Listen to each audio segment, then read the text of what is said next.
이 말씀을 하신 후 8일쯤 되어 예수께서 베드로와 요한과 야고보를 데리고 기도하시러 산에 올라가사 기도하실 때 용모가 변화되고 그 옷이 휘어서 광채가 나더라. 문득 두 사람이 예수와 함께 말하니 이는 모세와 엘리야라. 영광 중에 나타나서 장자 예수께서 예루살렘에서 글쎄하시기를 말하세. 베드로와 함께 있는 자들이 깊이 졸다가 온전히 깨어나 예수의 영광과 및 함께 선 두 사람을 보더니 두 사람이 떠나되 베드로가 예수께서 여짜오되 주여 우리가 여기 있는 것을 조사오니 우리가 총막 셋을 짓되 하나는 누구를 위하여 하나는 모세를 위하여 하나는 엘리야를 위하여 하시나 되어되 자기가 하는 말을 자기도 알지 못하더라. 이 말할 즈음에 구름이 와서 그들을 덮는지라. 구름 속으로 들어갈 때에 그들이 무서워하더니 구름 속에서 소리가 나서 이르되 이는 나의 아들 곧 택함을 받는 자니 너희는 그의 말을 들으라고 하고. 자 36절 우리 같이 읽겠어요. 시작. 소리가 그침에 오직 예수만 보이더라. 제자들이 잠잠하여 그 본 것을 무엇이든지 그때는 아무에게도 이르지 아니하니라. 아멘. 자 우리 명절 잘 다녀오셨죠? 아직 뭐 어디 가시지 않고 서울에 계시면서 지내셨으니까 잘 지내셨으리라고 믿습니다. 저도 지난주 목금 이렇게 이틀 동안 고향을 잘 다녀왔습니다. 명절 감사 예배 드리고 식사를 한 후에 이런저런 가족들과 대화의 시간을 가졌습니다.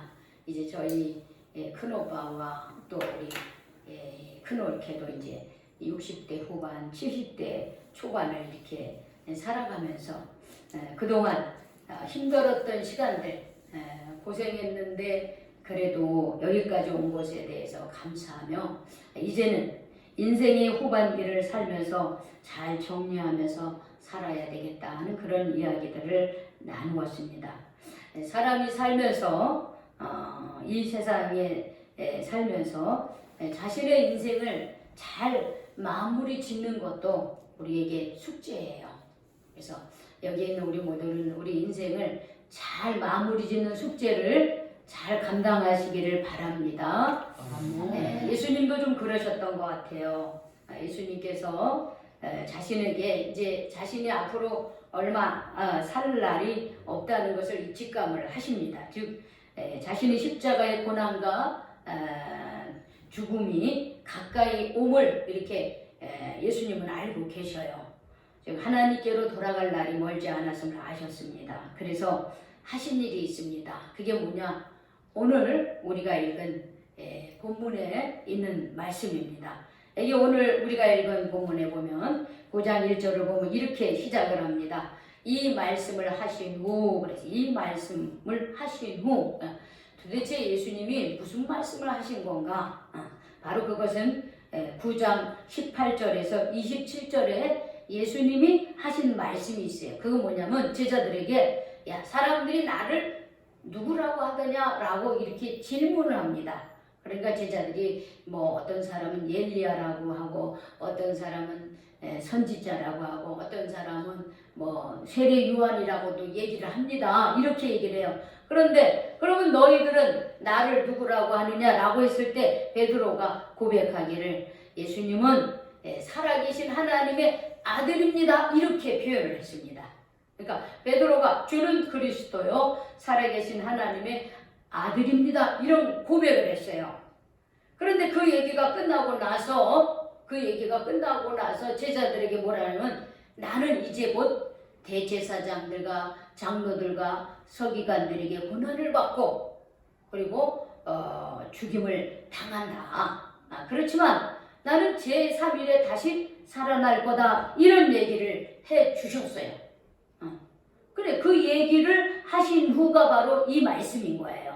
그러니까 이 말씀을 하고 난 후에 한 일주일쯤 지나서 예수님께서 베드로와 야고보와 요한을 함께 데리고 기도하러 산에 올라갔다 그랬어요.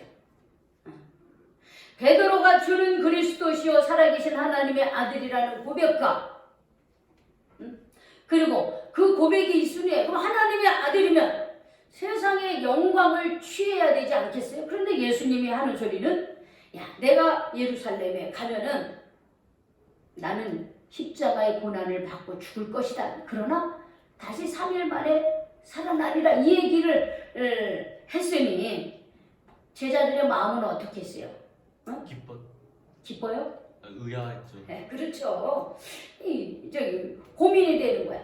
우리가 예루살렘에 올라가면 사람들이 하나님의 아들 예수님이다 이래가지고 왕으로 삼아가지고 예수님이 왕이 되면 우리도 예수님 곁에서 한 자리 이렇게 좀 높은 자리에 앉아야 될 그런 생각을 하고 있는데 예수님은 나는 예루살렘에 올라가면 십자가의 고난을 받고 죽을 것이고 그러나 3일 만에 다시 살아날 거라 이렇게 얘기하니 제자들의 생각과 예수님이 하시는 말씀은 너무 차이가 있는 거예요. 너무 다른 거예요. 그래 제자들의 마음이 싱숭생숭한 거야. 도대체 예수님 뭔 생각을 하고 있는 거야? 예수님은 하나님의 아들로서 정말 우리 이 세상의 왕이 되셔야 우리가 높은 자리에 앉는 건데 근데 예수님이 제자들의 마음을 다 아셨거든요. 제자들은 예수님을 하나님의 아들로는 고백하지만은 이 세상에 자기네들의 욕심을 채워줄 그 세상의 왕이 되기를 바라는 걸 예수님은 아셔요. 근데 예수님은 아니거든요. 그게 아니거든요. 예수님이 가시는 그 길은 하나님의 뜻을 이루는 길이었고 온 세상 사람들의 죄를 대신하여 십자가에 못 박히에 돌아가시는 그 십자가의 길, 고난의 길이셨단 말이에요. 그러니까 예수님의 마음은 착잡한 거야. 내가 이 하나님의 뜻을 이루기 위해서 이 땅에 오셨는데 제자들의 생각은 세상의 욕심을 채우기 위해서 예수님을 쫓아다니는 거예요. 그래서 예수님은 예루살렘에 올라가시기 전에 베드로와 야고보와 요한 3명만을 데리고서 산에 올라갑니다. 산에 오르는 목적은 기도하시기 위해서 기도하기 위해서 올라가는 거야. 그것은 아까도 말씀드렸듯이 하나님의 뜻에 온전히 순종하면서도 이 남겨질 제자들 하나님의 뜻과는 거리가 멀고 세상의 욕심으로 가득 차 있는 이 제자들이 앞으로 예수님을 대신하여 일을 해야 되는데 그 걱정하는 마음, 염려하는 마음 또 내가 붙잡혀서 십자가에 못 박힐 때 이 제자들이 다 도망갈 거라는 것도 예수님은 알고 계셔요. 그래서 그런 제자들을 위해서 먼저는 자신이 하나님의 뜻을 온전히 그 사명을 감당하기 위해 두 번째는 남겨질 제자들을 위해서 어떻게 해요? 기도하러 산에 올라가신 거예요. 우리가 성경에 보면 예수님께서는 아주 중요한 일을 결정하실 때마다 꼭 산에 올라가셨어요. 12제자를 부르실 때도 산에 올라가서 밤이 새도록 기도하시고 12제자를 선택하시고요. 오늘 누가복음 10장에도 보면은 어떻게 해요? 마지막 예루살렘으로 올라가실 때도 바로 어떻게 해요? 올라가셔서 어떻게 산에 올라가셔서 기도하시고요. 또 예수님께서 마지막으로 십자가에 못 박히시기 전에 겟세마네 동산에 올라가셔서 또 제자들과 함께 기도하셨습니다. 그래서 예수님은요 항상 아주 중요한 일을 결정하실 때마다 어떻게 해요? 산에 올라가서 기도하셨다는 거예요. 여기에 있는 저와 여러분들도 우리 인생에 있어 아주 중요한 일을 결정할 때마다 인생의 후반기를 살아가면서 이 삶을 잘 정리하고 뭔가 새로운 또 시작을 하려고 하는 젊은이들에게도 동일하게 먼저 하나님의 성산에 올라와서 먼저 기도하는 여러분들이 되시기를 바랍니다. 예수님도 기도하셨어요. 하물며 우리 연약한 우리 한 사람 한 사람이 기도하지 않는다면 인생의 마무리도 못할 뿐더러 역시 내게 주어진 어떤 건강, 젊음, 이런 것들, 어떤 그 내게 주어진 여러 가지 좋은 장점들, 그걸 가지고 우리가 하나님 앞에 잘 사용하기 위해서 우리 기도하시는 우리 성도 여러분이 되시기를 바랍니다. 아멘. 자, 그래서 예수님께서 이렇게 기도하실 때에 혼자 가지 아니하시고 누구를 데려갔다 그랬어요? 그렇죠. 베드로와 야고보와 요한만을 따로 데려가셨어요. 12제자를 데려가시지 않고 예수님은 또 중요한 사건이 있을 때마다 12제자 중에 가장 핵심 멤버라고 할 수 있는 베드로, 야고보, 요한을 꼭 동행을 하셨습니다. 그건 왜 그러냐면요. 예수님이 부활 승천 이후에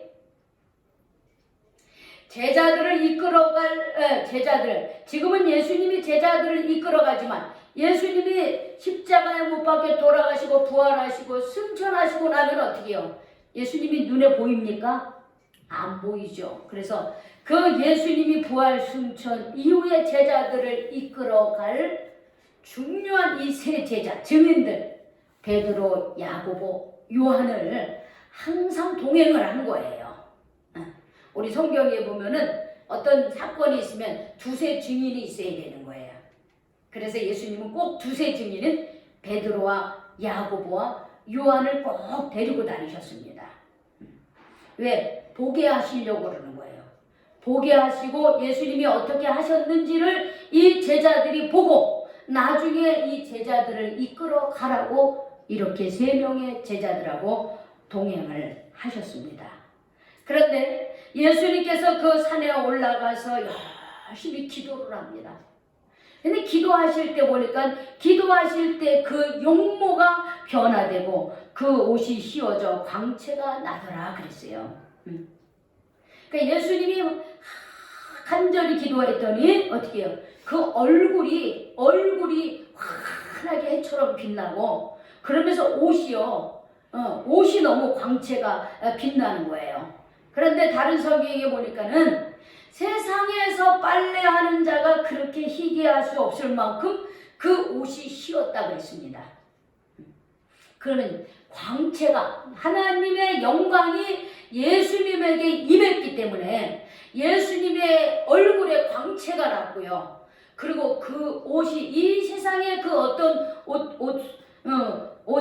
그것으로도 희귀할 수 없을 만큼 그런 환한 광채가 예수님에게서 난 거예요. 우리가 그 출애굽기 24장이나 34장에 보면 모세가 시내산에서 40일 금식하며 하나님으로부터 하나님 나라의 백성의 10가지 계명, 즉 10계명을 받게 됩니다. 그때 여호와의 영광이 산 위에서 맹렬한 불같이 그 산 밑에 있는 사람들이 본 거예요. 뿐만 아니라 모세가 시내산에서 내려왔을 때 그 모세의 얼굴이 너무 광채가 나가지고 사람들이 가까이 갈 수 없을 정도로 모세의 얼굴이 광채가 났다 그랬어요. 그래서 얼굴에서 광채가 났다는 것은 하나님의 영광이 어떻게 해요? 그 사람에게 임했다는 것을 말하고 있습니다. 그래서 우리의 얼굴이 우리가 예수를 믿고 우리가 하나님을 믿는 하나님의 자녀들의 얼굴이 수심이 가득하고 얼굴이 시커먼 그거는 하나님 제대로 믿지 않는 증거입니다.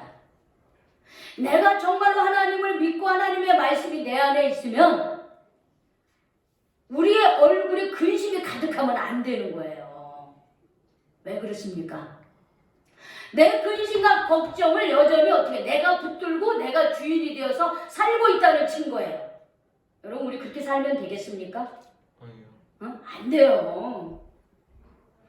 하나님이 내게 생명을 주시고 건강을 주시고 지금까지 살아오게끔 생명을 주셨기 때문에 우리가 살아오는 거예요. 그렇다고 그 생명이 내 거 아닙니다. 하나님이 잠시 우리에게 맡겨주신 거예요. 그렇기 때문에 내게 어떤 문제가 생기면은 그 문제 내가 붙들고서 내가 해결해야 됩니까? 아니에요. 누구에게 맡겨야 돼요? 하나님. 하나님께 맡겨야 되는 거예요. 물론 하나님은 나를 통해서 일하십니다. 그런데 그게 내가 내 혼자 힘으로 해결하려고 하면 안 되는 거예요.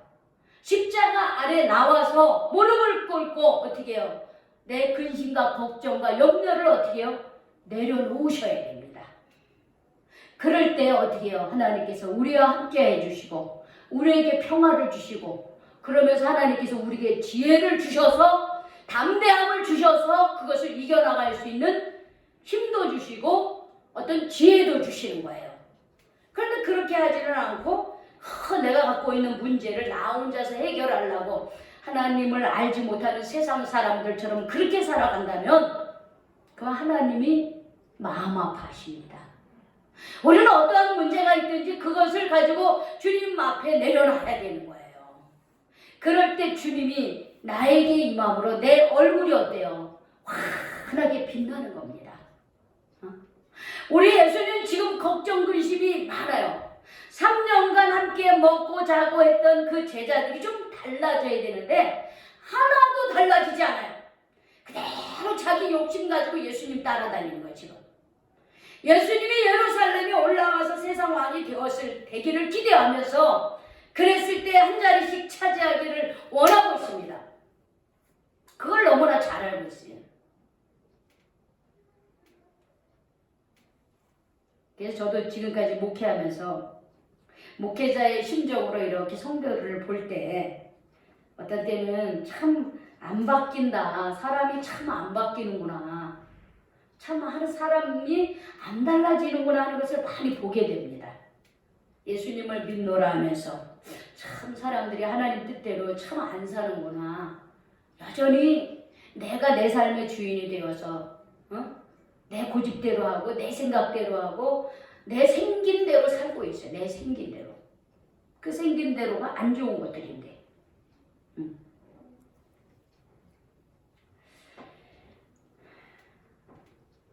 여기 계신 저와 여러분들은 우리 예수님이 기도하실 때 그 용모가 이렇게 빛나고 변화되고 그 옷이 이 세상의 그 어떤 옷과는 비교할 수 없는 그 광채가 났던 것처럼 우리들도 우리가 어떠한 삶의 형편이 있든지 주님 앞에 나와서 십자가 아래서 모든 것을 내려놓고 기도하면서 여러분의 얼굴이 광채가 나시기를 바랍니다.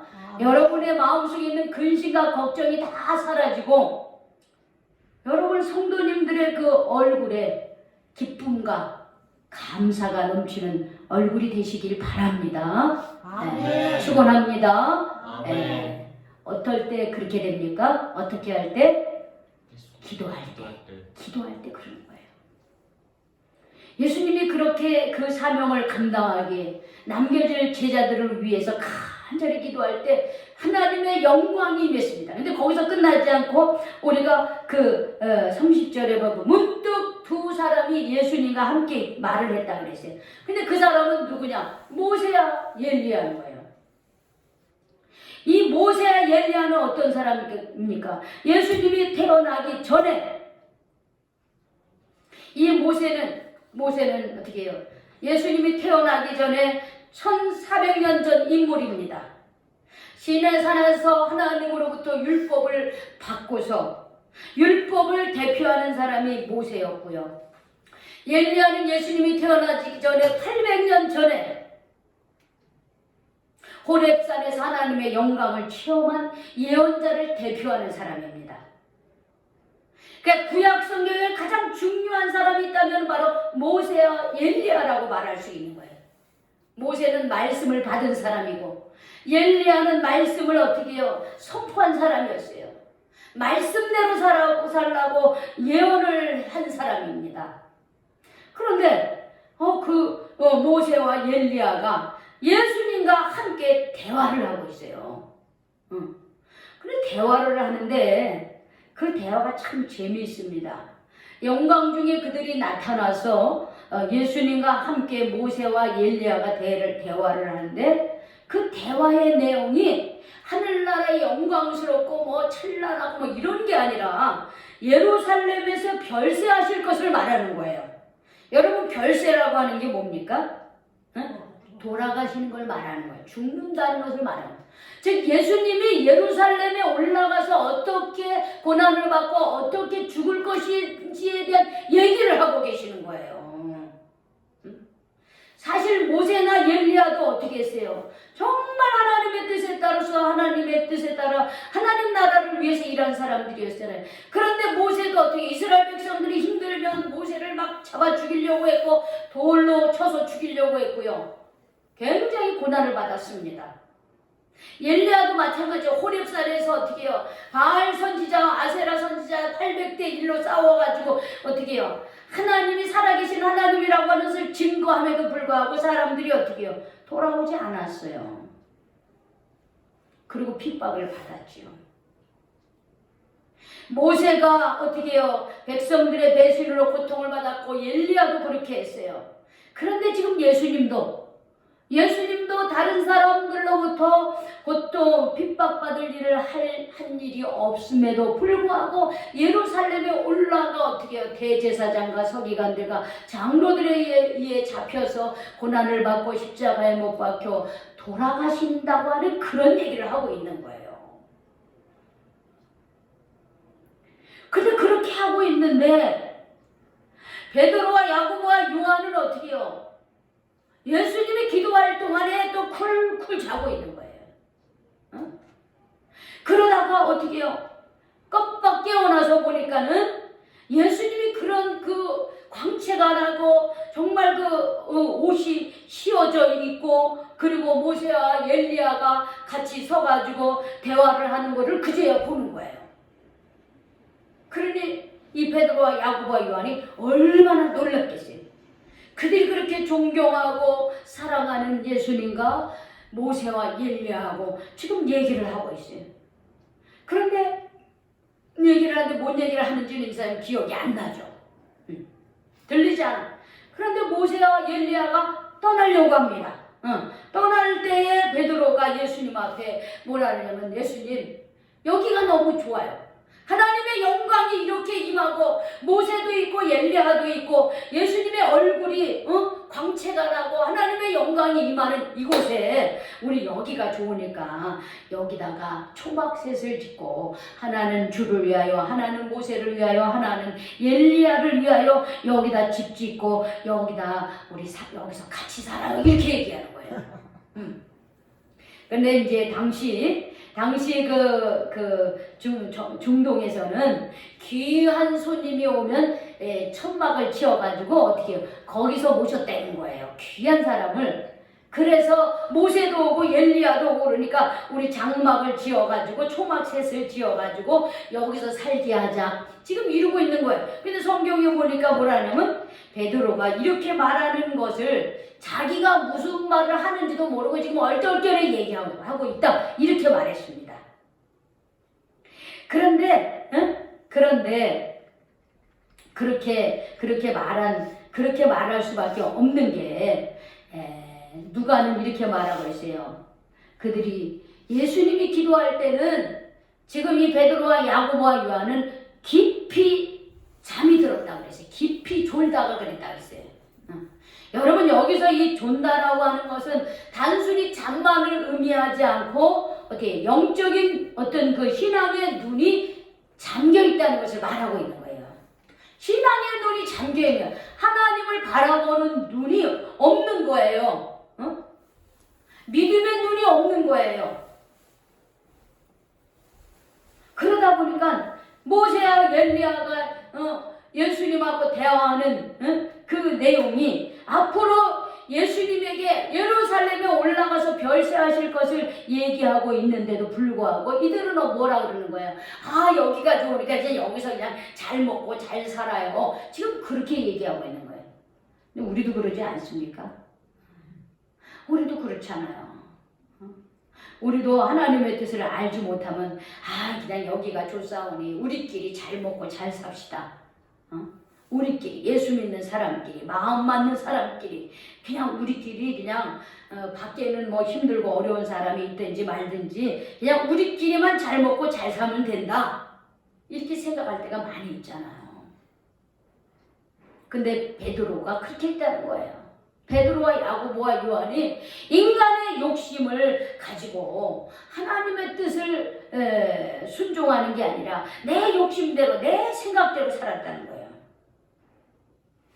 근데 그때에 성경에 보니까 이렇게 행설수설 자기가 뭘 말하는지도 모를 때에 갑자기 구름이 와서 그들을 싹 덮었다 그랬어요.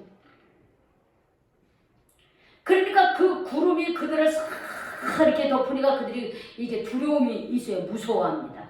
그런데 구름 속에서 소리가 나는데 이런 음성이 들립니다. 이는 나의 아들 곧 택함을 받은 자녀 너희는 그의 말을 들어라. 이렇게 얘기하고 있어요. 이 말은 예수님께서 세례받을 때에 하늘에서 비둘기 같은 성령이 내려오면서 위에서 어떤 소리가 들렸습니까? 이 소리가 들렸죠. 이는 내 사랑하는 아들이다 그랬어요. 내가 이 아들로 인해서 기뻐한다 이렇게 말씀을 하셨습니다. 그런데 그 소리가 또 들리면 이는 내 사랑하는 택함받은 나의 아들이다. 너희는 모세의 말도 엘리야의 말도 말고 오직 여기에 있는 너희들 눈앞에 있는 예수님만 말씀만 들어도 된다 이렇게 얘기한 거예요. 예수님의 말을 들어라. 이런 음성을 들려주셨습니다. 그러면 왜 예수님은 제자들에게 이런 영광스러운 자리에 참여시켰는가? 왜 예수님은 이런 영광스러운 그런 모습을 제자들에게 보여주셨는가라고 하는 것이에요. 첫 번째는 이제 곧 예수님은 예루살렘에 붙잡히시고 고난받고 십자가에 고난받으실 텐데 이것을 두려워하지 말라 그래. 내가 어떠한 죽음을 맞이하든지 그것 때문에 두려워하지 말라는 거예요. 왜? 예수님 그들이 다 도망갈 것을 알았어요. 왜? 예수님의 생각과 제자들의 생각이 너무나 달랐기 때문에 예수님은 하나님의 뜻을 이루어서 이 세상 모든 사람들에게 구원의 길을 알려주는 것이 예수님의 뜻이고 제자들은 예수님을 통해서 자기의 욕심을 채우는 것이 제자들의 뜻이었어요. 그러니까 예수님이 붙잡혀서 죽는다라고 하는 것은 그 말이 안 되는 거잖아요. 그들의 기대가 응답이 되지 않는 거잖아요. 그러니까 다 도망가죠. 그걸 예수님이 아셔요. 그래서 예수님께서 이걸 보여주신 거예요. 이런 그 하나님의 영광을 보여주면서 하나님의 나라는 이런 나라이다. 얼굴이 광채가 나고 이 세상의 그 어떤 옷과도 비교할 수 있는 이런 찬란하고 신비스러운 이런 나라가 하나님의 나라다라고 하는 것을 그들에게 경험시켜 준 거예요. 왜 우리가 신앙생활하면서 정말 내가 그 살아계신 하나님을 그런 만난 경험을 가지고 있잖아요. 신비로운 그런 영적 체험을 하게 되잖아요. 그러면은 근데 그게 맨날 그런 체험을 하는 게 아니거든요. 근데 그런 신비로운 하나님 나라의 그런 영광스러운 체험을 하게 되면요. 어떠한 상황 속에서도 믿음을 저버리지 않게 된다는 거예요. 이 세자들은요. 예수님의 부활 승천 후에 정말 교회를 이끌어가는 책임자들이 다 되었습니다. 그리고 베드로는요. 베드로 후서에 보면은 참 지금 이 사건을 뭐라고 기억하냐면요. 이 소리는 지극히 영광 중에서 이러한 소리가 나는데 뭐라 그러냐면 이는 내 사랑하는 아들이요 내 기뻐하는 자라 하실 때에 저가 하나님 아버지께 존귀와 영광을 받으셨다 이렇게 기록하고 있습니다. 그리고 이 소리는 우리가 저와 너는 예수님과 함께 거룩한 산에 있을 때 하늘에서 나온 소리를 우리가 들었다 이렇게 고백을 하고 있습니다. 이때의 이 변화산의 이 경험을 베드로는 죽을 때까지 잊지 못하고 예수님을 증거하고 교회를 이끌어가는 지도자요 책임자로서 마침내는 십자가에 거꾸로 못 박혀 죽는 그 순간까지 예수님을 부인하지 않았어요. 왜? 이런 영광스러운 체험이 있었기 때문에. 또 야고보는 어떻습니까? 야고보도요. 이 예루살렘에서 땅끝까지가 어디냐면 스페인이었습니다. 스페인에서 복음을 전하고 돌아와서 가장 먼저 순교를 당했음에도 불구하고 그는 예수를 부인하지 않는 첫 번째 순교자가 되었어요. 요한은 어떻습니까? 요한은 예수 믿는다고 풀무불에 던져지지만은 하나님이 요한을 보호해 주시사 그 풀무불에서 죽지 않고 살아납니다. 그래서 저 섬나라인 바모라고 하는 섬에 갇히게 되었다가 훗날 어떻게 해요? 석방이 돼요. 그런데 그는 어떻게 해요? 그 바모 섬에서 예수님께서 앞으로 일어날 일에 대한 그 환상을 보고 요한계시록을 기록을 합니다. 그리고 끝까지 복음을 전하다가 순교를 당하게 되죠. 그러니까 베드로와 야고보와 요한은 이런 변화산에서의 예수님의 이 특별한 그런 영광스러운 일이 체험을 하고 나서는 그들은 예수님 부활 승천 후에 믿음을 저버리지 않고 끝까지 믿음을 증거하는 사람이 되었습니다. 여기에 계신 우리 모두가 이런 하나님의 살아계심을 체험하시기를 바랍니다. 그것이 있어야지 우리가 코로나로 대면 예배를 드리기 어려운 상황일지라도 혹은 인생의 삶에 어려운 그런 상황에 있다 할지라도 또 혹은 세상에 그 어떤 즐거움이 있더라도 우리를 어떻게 해요? 하나님과의 관계, 즉 믿음의 길에서 벗어나지 않게 해줍니다. 여러분들이 함께 기도하시기 바랍니다. 하나님의 이런 영광스러운 체험이 우리에게도 임하게 해달라고 여러분들이 기도하시기 바랍니다. 또한 마지막으로 예수님은 제자들에게 영광스러운 모습을 보여주신 이유는 기억하고 증인이 되게 하는 거예요. 그 영광스러운 하나님의 나라를 보고 그들이 이 세상에서 예수 믿는 것 때문에 힘들고 핍박받고 순교를 당할지라도 어떻게 해요? 그 경험, 그 하나님 나라의 경험은 어떻게 해요? 그들이 증인이 되게 하고 끝까지 복음의 전도자가 되는 그런 큰 힘을 주었습니다. 여기에 계신 저와 여러분들도 정말 예수님께서는 지금도 우리를 위해서 기도하고 계시다라고 하는 사실이에요. 우리가 얼마나 부족한지를 예수님 다 알고 계십니다. 우리가 얼마나 연약한지도 알고 계셔요. 그런데 예수님은 어떻게 해요? 지금도 하나님 우편에 앉아 계셔서 우리를 위해서 기도해 주고 있습니다.